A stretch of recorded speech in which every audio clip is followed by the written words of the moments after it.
Comedy. What is comedy? सपने देखना अच्छी बात है.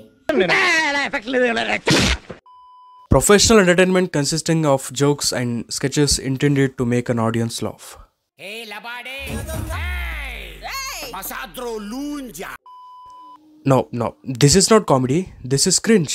కామెడీ చేస్తున్నాం అనే భ్రమలో వాళ్ళు ఉండిపోయి వాళ్ళని వాళ్ళు మోసం చేసుకోవడం మాత్రమే కాకుండా మనల్ని కూడా మోసం చేస్తున్నారు. తప్పు. కామెడీ ముఖ్యంగా 3 రకాలు కాదు, యాక్చువల్గా 13 రకాలు. Slapstick comedy, self deprecating comedy, dark comedy, romantic comedy, high comedy, situational comedy, parody, surreal humour, tragic comedy, fads comedy, world play comedy, dead pan comedy, observational comedy. ఏంటి ఇందులో ఇన్ని టైప్స్ ఉన్నాయని మీరు అనుకోవచ్చు. ఉన్నాయి. మీరు అనుకోవడంలో ఆశ్చర్యపోవడంలో తప్పేం లేదు. అన్ని టైప్స్ ఆఫ్ హ్యూమర్స్ ఎగ్జిస్టెన్స్ లో ఉన్నాయి. మీరు రెగ్యులర్ గా చూసే సినిమాలో కామెడీ టైప్స్ ని చాలా ఈజీగా ఐడెంటిఫై చేయొచ్చు. Like slapstick comedy. సింపుల్ గా చెప్పాలంటే ఫిజికల్ కామెడీ. బాడీ లాంగ్వేజ్ ని ఎగ్జాగరేటెడ్ యాక్షన్స్ తో కింద మీద పడి చేసే కామెడీయే ఈ slapstick comedy. Self deprecating humour. వాళ్ళ మీద వాళ్ళే సెల్ఫ్ గా జోక్స్ వేసుకోవడం. మోహన్ బాబు గారికి గౌరవం బతుక్కి నేను మాట్లాడడానికి వీలేదండి. వాళ్ళు ఏం చెప్తే అదే చెప్పాలి. ఇప్పుడు ఆయన ఆదేశిస్తాడు, అది చెప్పాలి. వద్దు సార్. ఓకే, వద్దు. Dark comedy. దీని గురించి మనం ఎంత తక్కువ మాట్లాడుకుంటే అంత మంచిది. మీరు డాక్టర్ సినిమా చూసారు కదా, అందులో సినిమా మొత్తం డార్క్ కామెడీ ఉంటుంది. ఇలా కామెడీలో కూడా చాలా టైప్స్ ఉంటాయి. సో నెక్స్ట్ టైం మీరు ఏదైనా కామెడీ సీన్ చూస్తున్నప్పుడు ఇది గుర్తుపెట్టుకోండి. సో ఈ వీడియోలో కామెడీ గురించి, కమెడియన్స్ గురించి డిస్కస్ చేసుకుందాం. Okay, so hi dude, welcome to cinema హౌట్.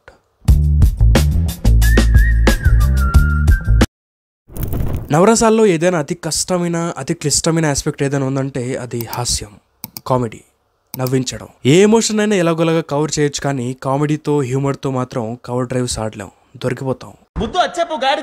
Obviously comedy is a subjective thing. మీకు నచ్చింది నాకు నచ్చొచ్చు, నాకు నచ్చింది మీకు నచ్చకపోవచ్చు. ఒక బెస్ట్ ఎగ్జాంపుల్ ఇస్రాలంటే, డబుల్ స్మార్ట్ చూస్తున్నప్పుడు నేను తలపట్టు కూర్చుంటే థియేటర్లో ఒక బ్యాచ్ ఆఫ్ పీపుల్ మాత్రం కింద మీద పడి నవ్వుతున్నారు. I was like, what?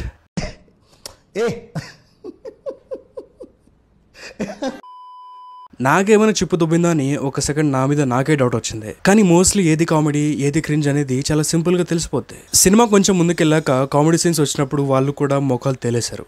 అందరూ సైలెంట్ అయిపోయారు. కామెడీ సీన్స్ లో పిన్ డ్రాప్ సైలెన్స్. జాలి, కరుణ, అమాయకత్వం, ఆవేశం, భయానకం, క్రూరత్వం, వీటన్నిటిలో హాస్యం ఈజ్ ద టఫెస్ట్ జాబ్. మీ వల్ల ఒకరు నవ్వారంటే, నవ్వుతున్నారంటే దానికంటే పాజిటివ్ థింగ్ ఈ యూనివర్స్ లో ఇంకోటి ఉండదు. మనం ఒక కామెడీ సీన్ చూసినప్పుడు ఆర్ ఎవడొకటి జోక్ వేస్తే నవ్వినప్పుడు మన బాడీ బిహైండ్ ద సీన్స్ ఏంటంటే, ఫస్ట్ స్ట్రెస్ తగ్గుతుంది, హార్ట్ స్టిమ్యులేట్ అయ్యి ఆక్సిజన్ ని బాగా తీసుకుంటాం. మన బ్రెయిన్ ని ఆటాడించే four happy hormones like dopamine, serotonin, endorphins, oxytocin hormones లో ఎండార్ఫిన్స్ అనే హార్మోన్స్ ఎక్కువగా రిలీజ్ అవుతాయి. నవ్వించడం ఒక ఆర్ట్. కొందరు జస్ట్ వాళ్ళ పదజాలంతో నవ్విస్తారు. కొందరు ఎలాంటి రొట్ట సీన్ లో అయినా జస్ట్ ఎక్స్ప్రెషన్స్ తో అల్లాడిస్తారు. అండ్ సమ్ పీపుల్ ఎంత కామెడీ చేయడానికి ట్రై చేసినా మనకు నవ్వు రాదు. అది కలకి కాకరకాయ గాలకున్న తేడా. అఫ్ కోర్స్ ఐ నో, మనం కామెడీ గురించి మాట్లాడుకుంటూ ఒకరి గురించి మాట్లాడుకోకపోతే రాలిచ్చి కొడతారు. I know that. కామెడీ అనేది ఒక రిలీజన్ అయితే దానికి one and only God, comedy కా బాద్షా, మీమ్ గాడ్ బ్రహ్మానందం గారు. ఎవ్వరు అందుకోలేని ఒక శిఖరం. ప్లాన్ చేసి పుట్టించినా కూడా బ్రహ్మి గారు లాంటి కమెడియన్ ని ఆ బ్రహ్మ కూడా పుట్టించలేడేమో. అన్ని అచీవ్ చేశారు ఆయన. He's a legend. ఆయన గురించి ఒక సపరేట్ వీడియోలో మాట్లాడుకుందాం. సునీల్ కామెడీ టైమింగ్ కి నేను పెద్ద ఫ్యాన్ ని, చెడ్డీలు వేసుకునే ఏజ్ నుంచి. ఎంఎస్ నారాయణ గారు చేసే కైండ్ ఆఫ్ తాగుబోతు క్యారెక్టర్స్ అయినా, ఆ టైమింగ్ అయినా, తన హ్యూమర్ అయినా వేరే లెవెల్. అలీ గారు, బ్రహ్మి గారు కలిస్తే బ్లాస్టే.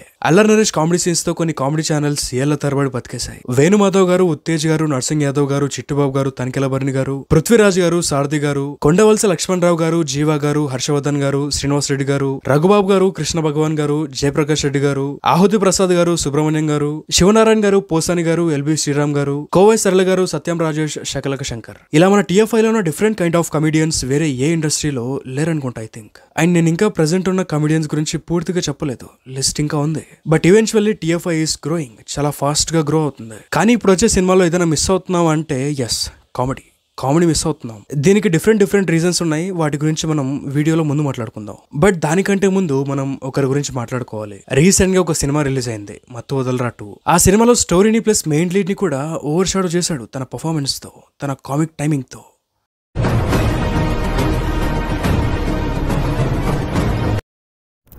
ఐఎమ్ టాకింగ్ అబౌట్ సత్య. కొన్ని సినిమాల్ని పర్టికులర్ పర్సన్స్ చూస్ చేసుకుంటారు, కానీ కొంతమందిని సినిమా చూస్ చేసుకుంటది. You don't choose art, art chooses you. చేస్తే ఇతనే, ఇంకెవ్వరూ చేయలేరు అనేలా ఉంటాయి ఆ సినిమాలో అండ్ ఆ క్యారెక్టర్స్. లైక్ ఎగ్జాంపుల్ చెప్పాలంటే బాహుబలి, ప్రభాస్ తప్ప ఎవ్వరూ చేయలేరు. ఐరన్ మ్యాన్, ఆర్డీజే తప్ప ఎవ్వరూ ఆ క్యారెక్టర్ ని ప్లే చేయలేరు. సిమిలర్లీ మత్తు వదలరా 1 and 2 మూవీస్ లో యేసుదాస్ క్యారెక్టర్ కూడా అంతే. సత్య తప్ప ఇంకెవ్వరూ చేయలేరు. లిటరల్ గా సినిమాని 2 భుజాల మీద మోసాడు. ఒక రకంగా సినిమాని సేవ్ చేశాడు. నేను మరీ ఓవర్ గా చెప్తున్నానని మీకు అనిపిస్తే మత్తు వదలరా 1 and 2 మూవీస్ లో సత్య కామెడీని తీసేసి చూడండి, మీకే అర్థం అవుతుంది. కొన్ని క్యారెక్టర్స్ రైటింగ్ స్టేజ్ లో పేపర్ మీద టూ గుడ్ ఉన్న క్యారెక్టర్స్ స్క్రీన్ పైకి వచ్చేసరికి ఇంకా బెస్ట్ గా ప్రాణం పోసుకుంటాయి. Because of the actor. Writing లో ఎంత స్టఫ్ ఉన్నా దాని యాక్టర్స్ పర్ఫార్మ్ చేసేటప్పుడు బాడీ లాంగ్వేజ్, స్లాంగ్, ఇంప్రొవైజేషన్స్ ఇలా కొన్ని ఎక్స్ట్రా లేయర్స్ యాడ్ అవుతాయి. అందుకు కొన్ని క్యారెక్టర్స్ మనకు సాలిడ్ ఇంపాక్ట్ ఇస్తాయి. Like Yesudas and DJ Tillu solid గా రాసిన అండ్ సాలిడ్ గా పర్ఫార్మ్ చేసిన క్యారెక్టర్స్ ఇవి. అగైన్ మత్తు వదలరా సినిమాల్లో యేసుదాస్ క్యారెక్టర్ అంతా హైలైట్ అవ్వడానికి one of the main reason Satya himself. Satya hilarious performance. ఎంత హిలేరియస్ అంటే ప్రెసెంట్ అల్లు అర్జున్ మీద సోషల్ మీడియాలో జరిగే రచ్చకి కారణం సత్య. సత్య స్టేజ్ మీద మాట్లాడుతూ ఏదో జోకేశాడు, దానికి అల్లు అర్జున్ నవ్వాడు, ఈ రచ్చ అంతా స్టార్ట్ అయింది.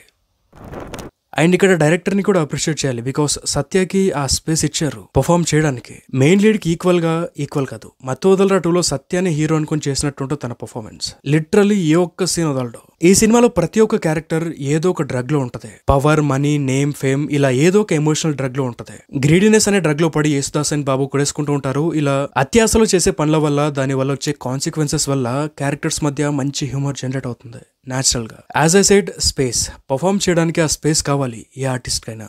ఎందుకు కొందరు ఉంటారు ఈ సినిమాలో సత్యకి కెరీర్ బెస్ట్ రోల్ ఉంటదంటారు, సినిమాలో చూస్తే ఏముండదు. కానీ కమెడియన్స్ కి కూడా ఇలా ప్రాపర్ స్పేస్ దొరికే సినిమాలో కాంబినేషన్స్ రావాలి. రొటీన్ రొట్టలో వాళ్ళని కట్టి పడేయకుండా ఇలాంటి ఎక్స్పెరిమెంట్స్ జరగాలి. మోస్ట్ ప్రాబబ్లీ ఇప్పుడు ఏం జరుగుతుందంటే సత్యాన్ని అందరూ అప్రిషియేట్ చేస్తారు, వస్తే 2-3 ప్రాజెక్ట్స్ వస్తాయి. కొన్ని రోజుల తర్వాత నోటీసబుల్ క్యారెక్టర్స్ పడకపోతే యాజ్ యూజువల్ సత్య మళ్ళీ రొటీన్ ట్రాక్ లో పడతాడు. మళ్ళీ సేమ్ అదే రొట్ట కొట్టుడు. ఇది మారాలి. ఇండస్ట్రీలో చాలా మంది, ఇప్పుడు కూడా చాలా మంది మంచి కమెడియన్స్ ఉన్నారు, కానీ వాళ్ళని పర్ఫెక్ట్ గా యూజ్ చేసుకునే డైరెక్టర్సే లేరు. So sad.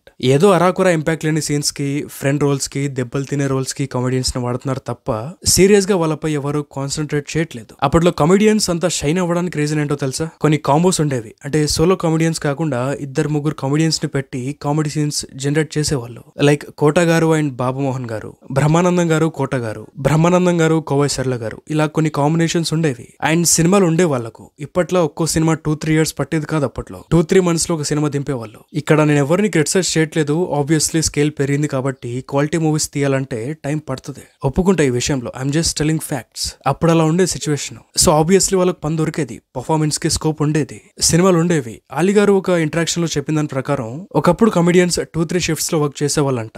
ఫైనాన్షియల్ గా చూసుకుంటే హీరోకి ఈక్వల్ గా ఎంచేసేవాళ్ళంట, మల్టిపుల్ మూవీస్ లో యాక్ట్ చేసి. అండ్ వీళ్ళకి ఒక అడ్వాంటేజ్ ఏంటంటే వీళ్ళందరినీ ఆదుకోవడానికి కొందరు డైరెక్టర్స్ ఉండేవాళ్ళు అప్పట్లో. లైక్ జంధ్యాల గారు, ఈవీవి గారు. కామెడీ సినిమాలకి కేర్ ఆఫ్ అడ్రస్. ఒకదాని తర్వాత ఒకటి వరుసగా సినిమాలు చేసేవాళ్ళు. డిఫరెంట్ సబ్జెక్ట్స్ ని చూస్ చేసుకునేవాళ్ళు. అందులో కామెడీ పుష్కలంగా ఉండేది. కమెడియన్స్ కి కడుపు నిండా పని దొరికేది. టైం మారింది, టైం ని బట్టి అన్ని అప్డేట్ అవుతాయి. స్టోరీ టెల్లింగ్ స్టైల్ మారింది, ప్రెజెంటేషన్ మారింది, స్టోరీస్ మారాయి, అన్ని మారాయి. అలానే కామెడీ కూడా అప్డేట్ అవుతుంది. New age film makers TFI ని ఒక మంచి ట్రాక్ లో పట్టుకెళ్తున్నారు. రితేష్ రాణా, తరుణ్ భాస్కర్, వివేక్ ఆత్రేయ, విమల్ కృష్ణ, కేవి అనుదీప్, ప్రశాంత్ వర్మ ఇలా కొంతమంది ఎక్సలెంట్ గా TFI గ్రాఫ్ ని అలా పెంచేస్తున్నారు. ఓన్లీ పాన్ ఇండియా సినిమాలు అంటే కష్టం, అది ఉండాలి, దాంతో పాటు ఇది ఉండాలి. రాసి పెట్టుకోండి. ఇప్పుడు నేను చెప్పిన డైరెక్టర్సే ఫ్యూచర్ లో స్టార్ డైరెక్టర్స్.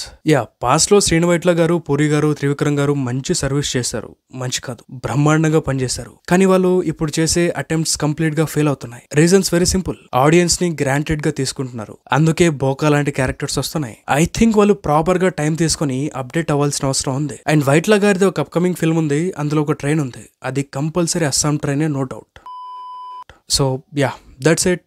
వీడియోని లాస్ట్ వరకు చూసారంటే మీ ప్లేస్ ఇక్కడ ఉంది. ప్రతి వీడియోని చూసి కమెంట్ చేసి, షేర్ చేసి, సబ్స్క్రైబ్ చేసే ప్రతి ఒక్కరికి థ్యాంక్ యూ సో మచ్. నేను పెట్టే ఎఫర్ట్స్ కి మీ కమెంట్స్ నాకు స్ట్రెస్ బస్టర్స్.